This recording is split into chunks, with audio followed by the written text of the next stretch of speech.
কয়েকজন লোক সঙ্গে কয়েকজন স্কুবা ডাইভার আরিবিয়ান সাগরে ঝাঁপ দেন। ওনারা সমুদ্রের গভীরে খুঁজতে গিয়েছিলেন কিছু রহস্য, এবং সেই সমুদ্রের অনেক গভীরে গিয়ে তারা এমন কিছু দেখতে পেলেন যা তাদের সেই মুহূর্তেই হাড় কাঁপিয়ে দিয়েছিল।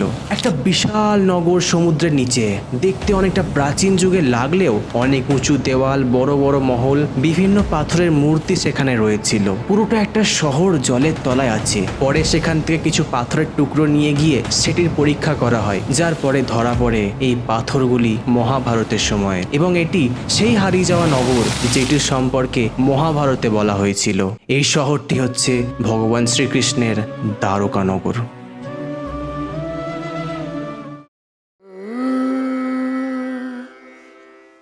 শ্রীমদ্ ভাগবতমের 10 নম্বর অধ্যায় অনুসারে কংসকে নিধন করার পর ভগবান শ্রীকৃষ্ণ তার প্রজাদের নিয়ে শুরু করেছিলেন মথুরায় থাকা। কিন্তু কংসের মৃত্যুর প্রতিশোধ নেওয়ার জন্য জরাসন্ধ এসেছিল মথুরাতে আক্রমণ করতে, কিন্তু সেটা একবার নয়, দুবার নয়, পরপর 17 বার আক্রমণ করে জরাসন্ধ মথুরাতে, যার ফলে ভগবান শ্রীকৃষ্ণ বিরক্ত হয়ে মথুরা ত্যাগ করেন তার প্রজাদের নিয়ে, এবং সেখান থেকে চলে যান অনেক দূরে, প্রায় 1285 কিলোমিটার দূর। তিনি আরব সাগরের তীরে চলে যান সেখানে নিবাস করতে, এবং তিনি তার জন্য দেবশিল্পী বিশ্বকর্মাকে দিয়েছিলেন একটি কাজ। সেই কাজটি হলো যে এই সাগরের ওপরে কিংবা মাঝে একটি বড় মহল প্রতিষ্ঠা করতে, একটি ভব্য নগর, যার জন্য বিশ্বকর্মা তাকে বললেন যে এই সাগরের ওপর নগর তৈরি করার জন্য তাকে এখানে ভূমি চাই।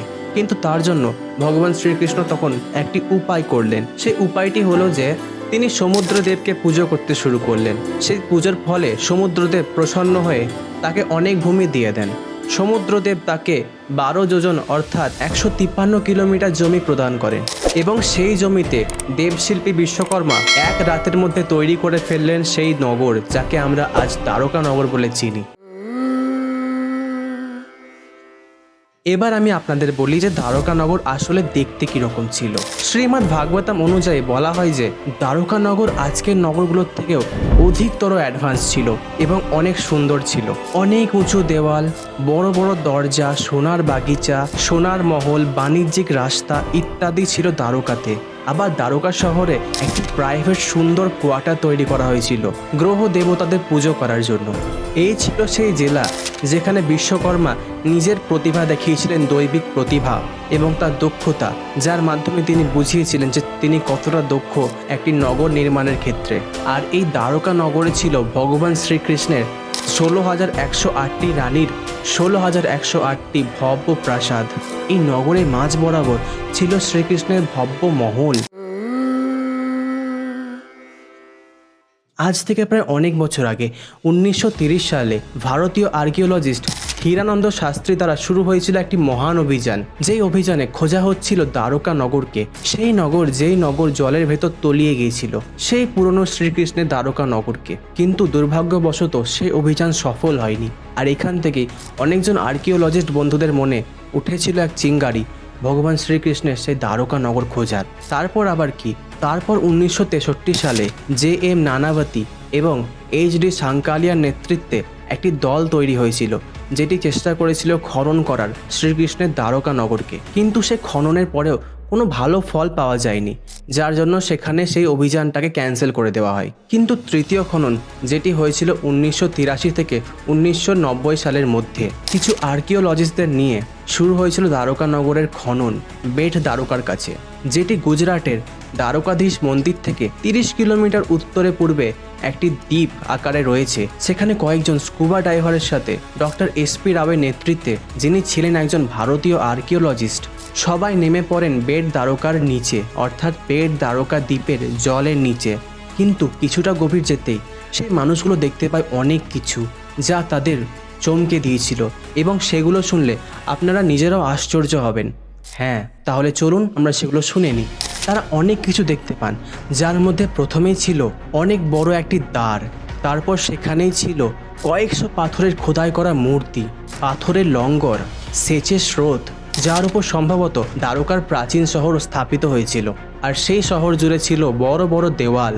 এই কথাগুলো আমি বলছি না, এই কথাগুলো বলছে ইউনেস্কো। তবে আপনাদের খুবই আশ্চর্য করা একটি কথা বলছি, দ্বারকাতে অনেক পাথরের লঙ্গর পাওয়া গেছিল, যেগুলো আমাদের একটি ধারণা দেয় যে সেই সময় দ্বারকাতেও অনেক রকম বাণিজ্যিক জাহাজ আসতো অন্য দেশ থেকে। সেই জাহাজগুলো জলপথের মাধ্যমে দ্বারকাতে অনেক রকম জিনিস আনতো এবং হয়তোবা দ্বারকা নিজের দেশ ছাড়া অর্থাৎ ভারত ছাড়া অন্য দেশগুলোর সাথেও কন্ট্যাক্ট রাখতো। সত্যি ভাবলে কিন্তু অনেক অবাক হয়ে যায়। 2000 সালে দুজন আর্কিওলজিস্ট এস গড় এবং এস ত্রিপাঠী একটা কথা এই সন্ধানের উপরে অ্যাড করতে চান। বাক্যটি হলো, গত 2 দশকের অনুসন্ধানের সময় বেট দ্বারকার দ্বীপের উপকূলীয় এলাকায় বেশ কিছু প্রাচীন বাসস্থানের স্থান আবিষ্কৃত হয়েছে। এই স্থানগুলি থেকে প্রচুর পরিমাণে প্রোটোহিস্টোরিক এবং ঐতিহাসিক পত্র সংগ্রহ করা হয়েছে।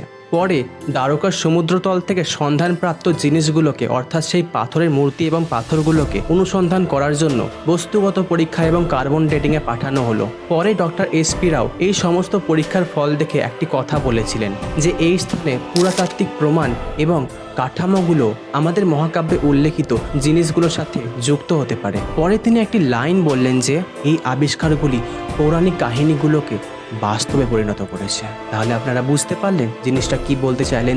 তিনি বলতে চাইলেন যে আমরা যেভাবে দ্বারকানগর এত বছর ধরে খোঁজ করছিলাম, সেই দ্বারকানগরে যে সমস্ত খোঁজ পাওয়া গেছে, যে পাথরগুলো পাওয়া গেছে, সেই পাথরগুলো সেই পুরনো মহাভারতের যুগের।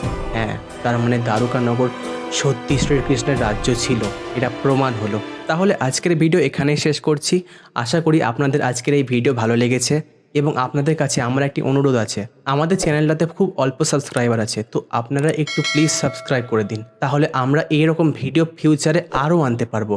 এইরকম প্রমাণসম্মত ভিডিওগুলো আমরা ফিউচারে এনেই থাকবো, তাই জন্য এগুলো দেখার জন্য প্লিজ সাবস্ক্রাইব করে দিন। তাহলে দেখা হচ্ছে পরের ভিডিওতে। ধন্যবাদ।